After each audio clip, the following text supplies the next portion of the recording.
Well, motorists have been warned over new driving changes and rules coming in 2023 that could cost them money.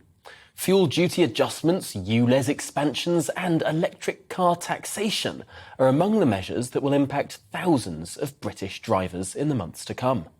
Well, joining me now to discuss this is Quentin Wilson, motoring journalist and transport campaigner. Thank you for making the time for us this afternoon, Quentin. I suppose let's run through these one by one. It will be a sensible way to go about these changes. Firstly, fuel duty. What's changing with fuel duty this year? Well, that's the big one, and that's going to cost people and the economy in general the most money. So the Chancellor reduced fuel duty by 5%.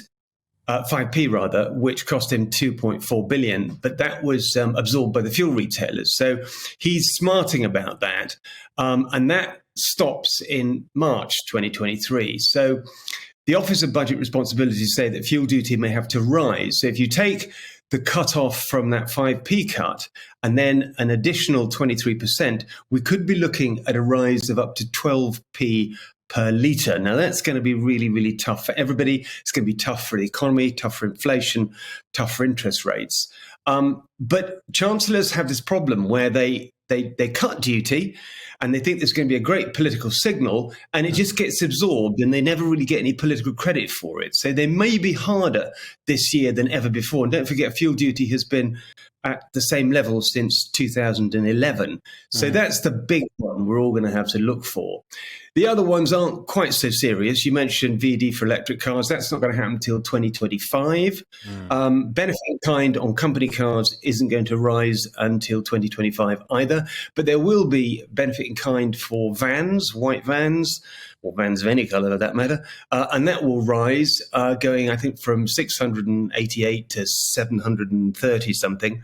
And that's going to be a big hit on the backbone of the economy, all these guys and girls who drive vans up and down our roads. We're going to be looking at other threats in terms of parking. That industry is just out of control. It's a £1 billion industry. It's broadly unregulated.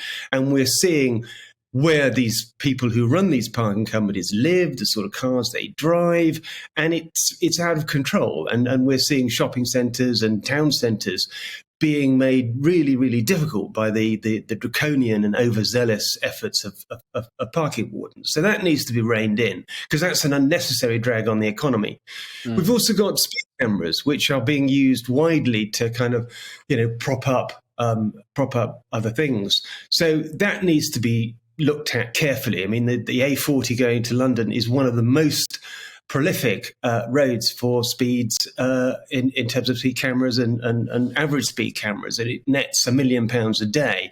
And again, that's another drag on the economy that we need to look at very carefully. So it's not going to be great for motorists this year. Drivers of any colour or hue will be, they'll be paying more money, and that's just the way it is.